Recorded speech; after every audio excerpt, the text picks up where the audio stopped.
In a very old city, where tall buildings reached up to the sky, there was one special building called the Hawthorne Building.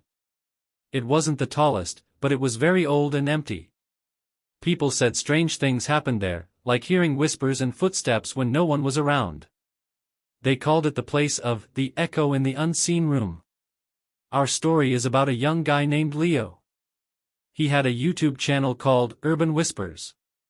He liked to explore old, empty places and share their secrets.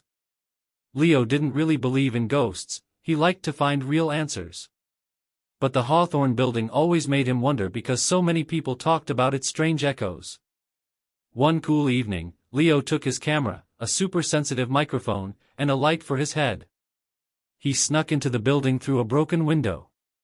Inside, it was dusty and dark. The air smelled old and damp. His plan was to find the unseen room that people whispered about, which was supposedly on the very top floor.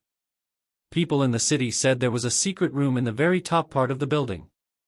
It was built by the first owner, a man named Alastair Finch, who was a bit strange and liked to invent things.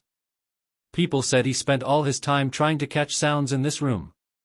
Then, in the 1940s, he disappeared, and the room was sealed up.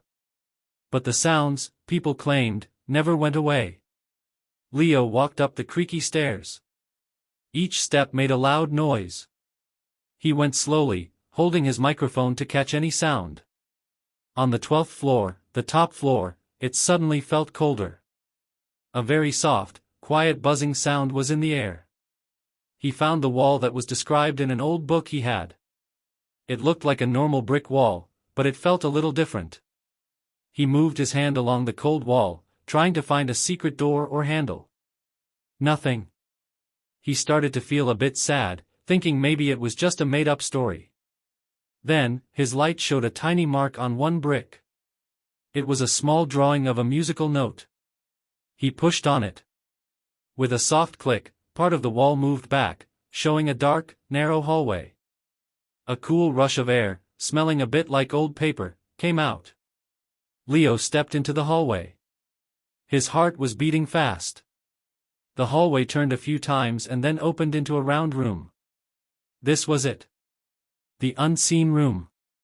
The room wasn't fancy, but it was very unusual. The walls had strange metal plates on them. In the middle of the room, there was a fancy chair facing a big, round dish-like thing on the far wall. The air in here had that soft buzzing sound, but now it was louder.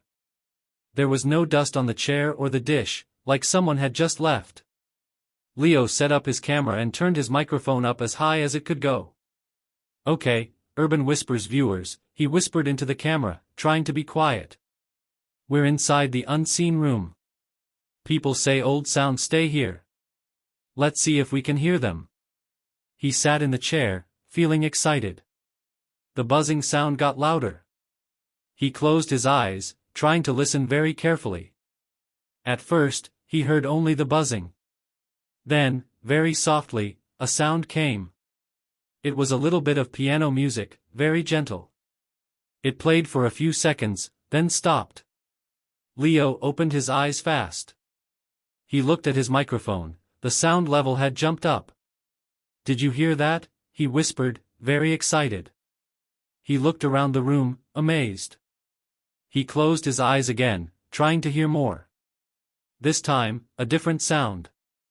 A woman's soft laugh, and then a man's deeper laugh. It sounded happy and very clear, like they were right next to him. Then, it was quiet again. He tried again. He heard a child crying softly in the distance. The sound of paper rustling. A clear cough. Each sound was like a tiny picture, a quick, clear sound from a long, long time ago. It felt like listening to sounds of moments that had already happened. He stayed there for hours, completely fascinated. He heard tiny bits of talking, the sound of teacups clinking, the far-off sound of an old radio from the 1940s, the ringing of an old telephone. It was a lot of sounds all at once. He started to understand something big. These weren't just echoes, they were like recordings. Mr. Finch hadn't just made a sound room, he had made a machine to catch and keep sounds from the air, like a sound recorder for time. As the sun started to rise, new sounds began to appear, but they were very soft. These weren't from the past, they were from right now. He heard the far-off noise of the city waking up, the honk of an early taxi, birds singing from a nearby park. But these sounds were a bit strange, like they were going through a lot of static. Then, a sound that made him freeze. His own voice. From yesterday. A little bit of what he recorded in the lobby.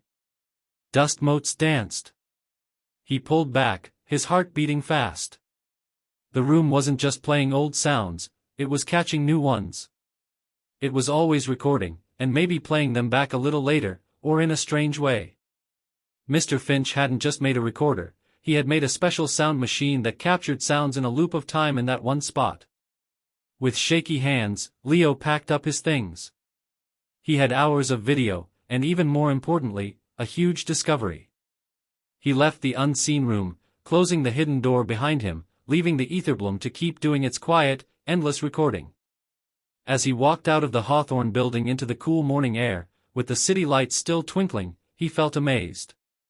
He had come looking for a ghost story, and he found something much more amazing, a real-life puzzle that mixed up the past, present, and the very idea of sound. His YouTube channel was going to get very popular, not with scary stories, but with the amazing truth of what you can't see, but can hear.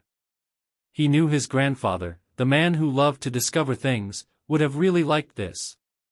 The world, he realized, was full of amazing things waiting to be found, if you just knew how to listen.